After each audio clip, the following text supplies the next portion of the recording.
We just witnessed a championship-level performance tonight by the Minnesota T-Wolves. They take a 2-0 series lead, winning 106-280. No Rudy Gobert in this one. He missed the game. Congrats to him. Birth of his first child.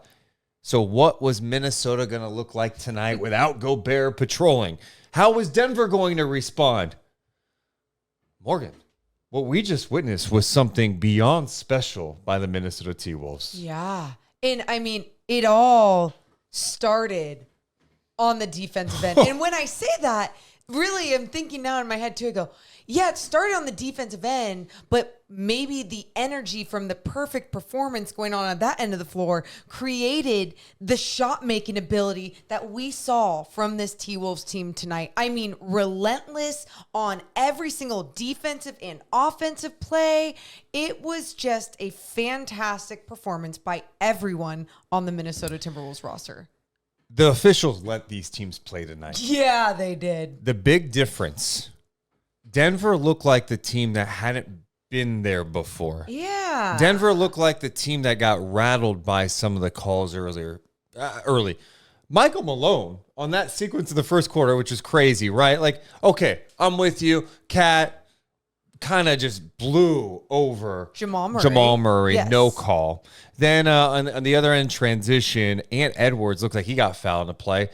Timeout on the floor. Ant's yelling at Mark Davis. Malone blows right by him and unloads on Mark Davis. Gets no technical. They didn't even blow the whistle on that. And I kind of loved it just for the standpoint there's obviously some mutual respect and something else that is going on there. But also it was like, I'm going to let this roll out. I'm going to let everyone play. I'm going to let this game be as physical and as hostile as it's going to be. And I'm only going to manage it when I need to. And I thought at times it got kind of annoying and I wanted to see a few more calls from the officiating crew. For sure.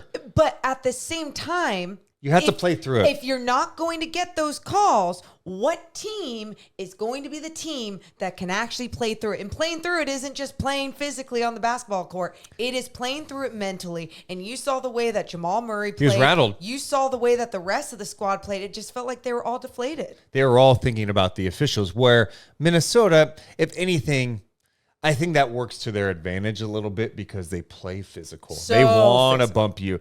But tonight, again, they're playing without a guy who's probably winning Defensive Player of the Year in Rudy Gobert. So what was it all going to look like? It was special. I mean, to pick out one person would be unfair because everyone was communicating. Yes. Everyone's on-ball pressure was fantastic. They were disciplined. High hands up, deflections galore, steals. They end up in this game with 12 blocks, 11 steals. Who knows how many deflections tonight? Yes. Is there anyone who jumped out to you more than anyone else? I don't think necessarily, but I think going off of your point too, really quick, as I do talk about maybe an individual that jumped out, you talk about guys, hands up, discipline.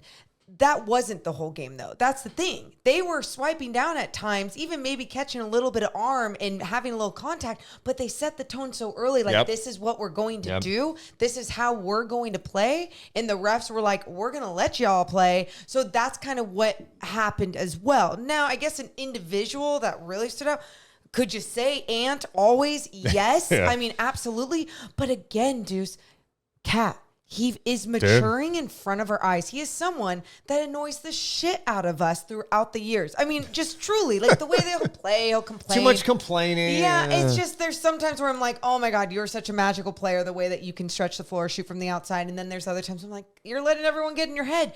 And in a game like this, where he could have gotten rattled, and in moments you see it happen, but he does such a great job of coming back to it and just playing, like you said, championship basketball out there. Well, I think that one of the biggest things with him now is it seems like he's checked his ego out.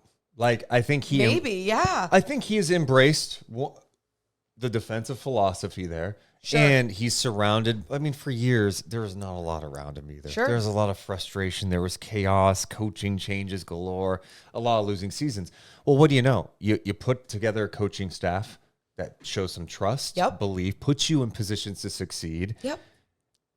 boost your confidence, but also hold you accountable. And I think Chris Finch and the staff has done an amazing job with that. Then you throw in someone like Anthony Edwards, who's kind of got the alpha mentality. Like, hey, I'm the guy, but I'm also like uplifting everybody too. And I'm going to call you out for things too, but I'm also going to boost you as well. And so I think all of that has mattered. But Kat tonight brought it defensively. Yes. And, you know, again, we talked about this after game one. Dude, he's got to deal with Jokic. Jokic tonight, he gets his numbers. I get it. But if you watched it, you didn't feel like Jokic had a major impact on this game. You were like, oh, man, Jokic is killing it tonight.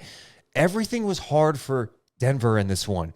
And Kat made life more challenging. The help made life more challenging. Yep. Naz Reid did some nice things on Jokic. Jokic had 16 points in this game. 16 points. You hold him to 16. And sometimes when you see a stat line for Jokic that's 16 points, 16 rebounds, 8 assists, you're going, okay, that could be a good game because so-and-so and so-and-so and so-and-so stepped up. But nobody was able to step up. And on top of that, you're exactly right. Jokic's game, it looked deflated. And Kat was a huge part of that. I mean, the team defense was a huge part of that. But Kat was also the one that was making his life so much more difficult. Kyle Anderson started on him and was just like poking the ball away, coming down on him, doing whatever he needed to do. Felt like everyone threw different looks at him. Yes. One of my favorite plays of the game, Naz Reid is defending him deep in the paint. Yeah. Again, this is hard dealing with him because Jokic has the size advantage and it's Jokic. Naz Reid stayed vertical, blocked the shot, right? And then Jokic gets it back. Conley in help pokes it away. Jokic gets it back again. Yes. Naz Reid with a great contest to Jokic miss. You made Jokic work hard. You made him miss. That frustrates him. That fatigues him. Yes.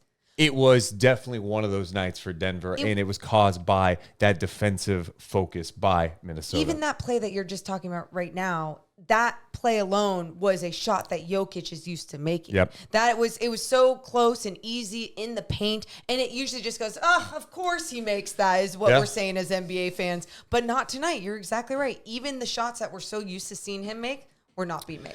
This Minnesota team is just flying around right now, too. And it's like they go there. I mean, again, they're missing Gobert, and they go, all right, we'll go Kyle Anderson. We still have Naz Reid off the bench. We're fine. And it didn't feel like they missed a beat. And I think it also helped them in some ways offensively in this game because, you know, with Kyle Anderson, you have to respect the shooting ability a little bit. Of course, he's going to do more in terms of shooting than Rudy Gobert. He can hit the mid-range shot. He could space the floor and hit the three. Well, now you're in a 5-out situation. Yep. And now you've got Jokic. He has to come out and chase at times. Jokic doesn't want to do that. And when you're playing those heavy minutes, and then it's not Anderson, it's Naz Reid who came in and was raining threes, and it was just easy. Raining. He was getting great looks and knocking them in. Naz Reid finished 4 of 8 from beyond the arc, and it felt like he was going to drop everything. Yep. I mean, I think he was shooting almost perfect from the start of this this game. He had 4 blocks, too. Yeah, it was, I mean, another guy, I think every single guy in a T-Wolves jersey tonight, you talk about their defense, and it's like, yes, we know what they were all capable of and what they were doing. But Naz Reid, to be adding the offense that he was adding, and we've seen him do it on both ends of the floor, but his shots tonight were even more deflating. I think just because they were such big threes, he was making them just at such an efficient level. Yeah. And when you have the other guys coming off the bench unit, also contributing at a high pace like that, yeah, it's going to deflate you. And hey, it comes in Conley, Naz Reid pick and pop situations where Jokic is probably helping a little too much or playing off a little bit. Well, you can't do that with Naz Reid. So if he kind of shades over worried about Conley, well, Conley's going to make the right move. He did. He found Naz Reid, and Naz Reid's like, I'm going to knock down this shot. So I thought Minnesota just played a game that was beyond impressive with what was at stake, right? It's not easy to win in Denver. They lost 8 games this season. Yeah. Okay. They've lost 2 in a row now. They don't lose 2 in a row often throughout the NBA season as a whole. Definitely not a lot at home. This was a big-time performance by Minnesota in this one. Naz Reid was awesome. We talk about Kat. Another guy I want to point out, Nickeil Alexander-Walker, comes off the bench, 14 points, 6 rebounds. He also had 3 blocks. Naz Reid and Nickeil Alexander-Walker combined for 7 blocks. You you look at the defense there alone, like we've Insane. already mentioned 700 Insane. times, but even when McDaniels was coming off the floor and then you're putting Alexander Walker on the floor, it's like, oh, your defense does not take a hit. That side of the floor still stays right up there. The perimeter pressure still stays right up there where the disruption is going to be there. And I think ultimately it was the disruption of the defense all night long. They were up 20. And what was happening, Deuce? I looked at you and go, they're pressuring the backcourt They're right now. picking up Murray full court It's a still. 20-point game, and they just did not want to let their foot off the gas, and they executed the game plan in every way possible. Everyone just understood what they needed to do. And another stat I want to point out really quick, too, because I think you look at something like the offensive rebounds. Minnesota finished with 10, and Denver finished with 18. And at first, I look at that number, and it felt like Minnesota finished with so many more with the way that they were just, like I've mentioned, relentless, the way that they would position themselves and nobody would box them out. And that was happening on both ends of the floor. And really, that ended up being 14 second chance points for them. So they were capitalizing on those opportunities where the Denver Nuggets only finished with 8 second chance points. I'm glad you brought this stat up because this says everything about the effort from Minnesota in this one. Yes. When you're a great defensive team, we cannot undersell this. I always mess that up. Let's not understate what Minnesota did defensively, okay? Yeah. That number she just mentioned, it's multiple efforts, right? Denver missed some shots that they'll probably make going forward. There's a lot of physicality. Game 3, the officials will blow the whistle more for sure. But don't get it twisted. The length impacts things. The effort impacts things. The relentless approach, the will, it all impacts things. They had 18 offensive rebounds that turned into 8 second chance points. That tells you everything about Minnesota's defense. But what about transition defense? When you turn the ball over, it can be deflating. Okay, Minnesota had 12 turnovers tonight. 12. That's not a bad number. You know how many points Denver scored off those turnovers? How many? 2. Yep. 2. Points off turnovers tonight, 19-2 in favor of Minnesota. Denver had 7 more turnovers, but it was 19-2. That just shows you what Minnesota was about tonight. They were not playing around.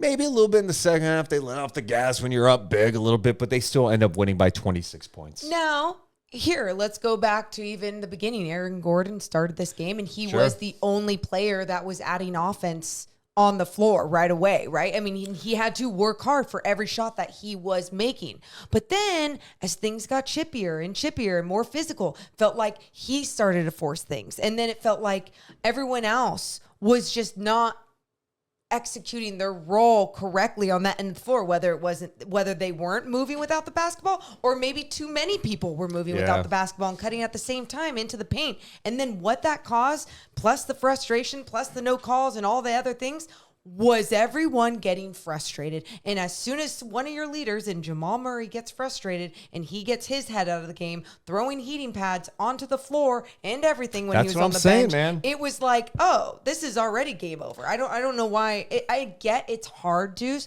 but you've been here before. You got to do better than that.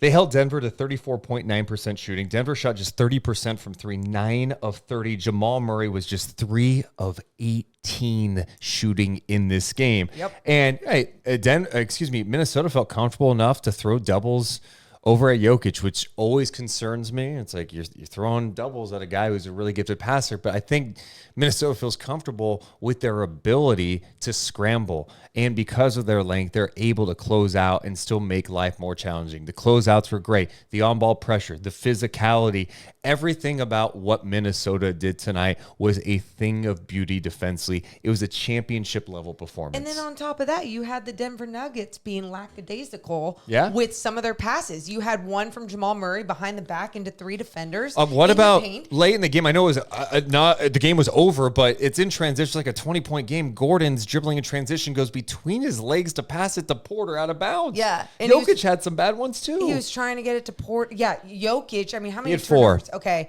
So he ended up with too many turnovers for him too, right? I mean, a lot of these plays are deflating when they're coming from your leaders, but also when you're not playing with a certain edge, when you're already playing like shit this entire game, and then you're like, okay, we got to play a perfect game down this stretch if we want to even come back in this one. It felt like that wasn't there. It wasn't there mentally. It wasn't there physically. One more thing I don't want to forget too is Reggie Jackson in that injury. We saw him limping off to the back, the locker room as well. And some big picture stuff right there for Denver, right?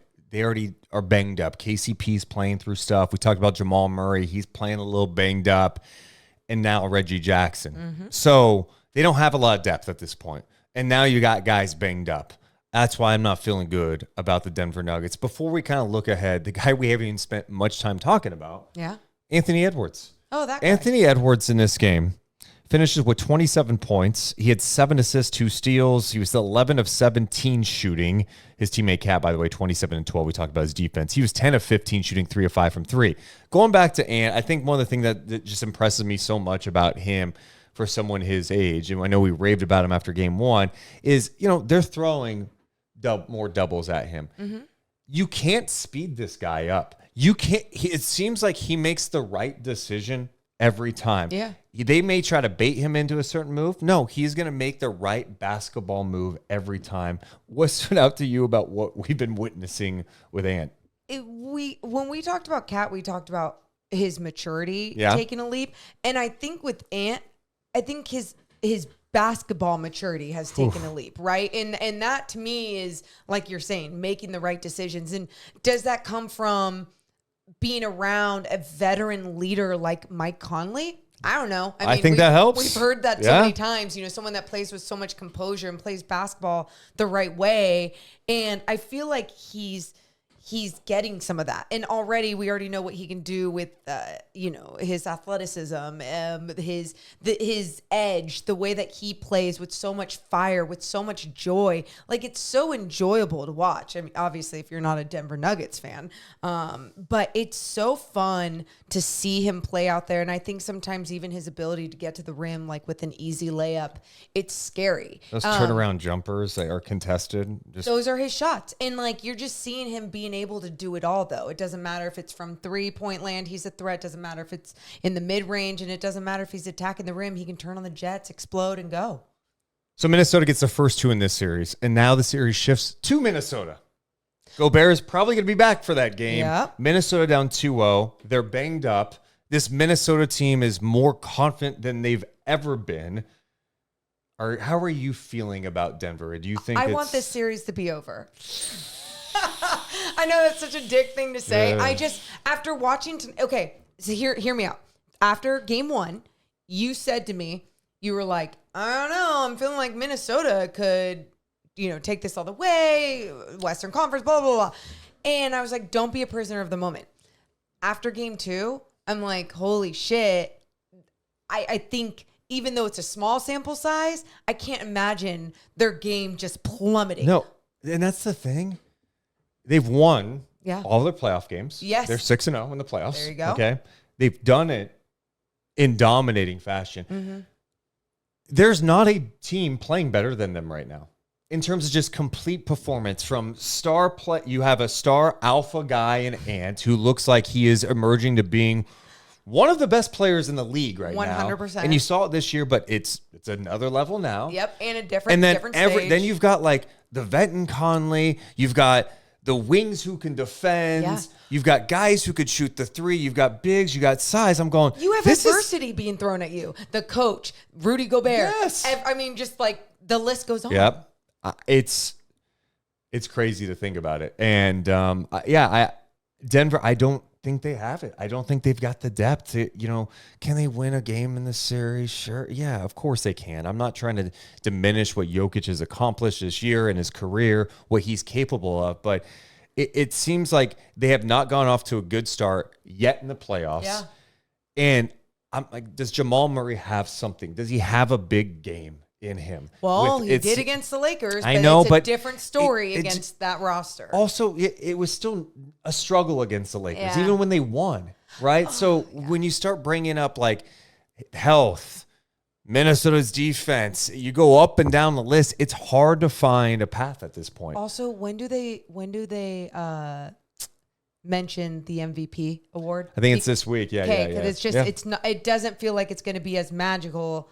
If it, I mean, again, obviously it's a regular season award, but I'm thinking for the Denver Nuggets roster, like them going, yay, like great, we have the MVP. Time. It's just a tough time. They're dealing with a lot themselves. I think more so mentally, and now you got someone like Reggie Jackson even going down. Hey, you gotta just look in the mirror, make your adjustments, and come out better for Game 3. Well, in the comments below, let us know how you're feeling after this Game 2. Do you think this series is over? Are the Nuggets done? Are you feeling different now about Minnesota than maybe you did before the playoffs? Let us know in the comments below. Hit the thumbs up and subscribe. Deuce and Mo. Deuce and Mo. Deuce and Mo. They tell you what they know. Deuce and Mo. Deuce and Mo. Deuce and Mo. The podcast that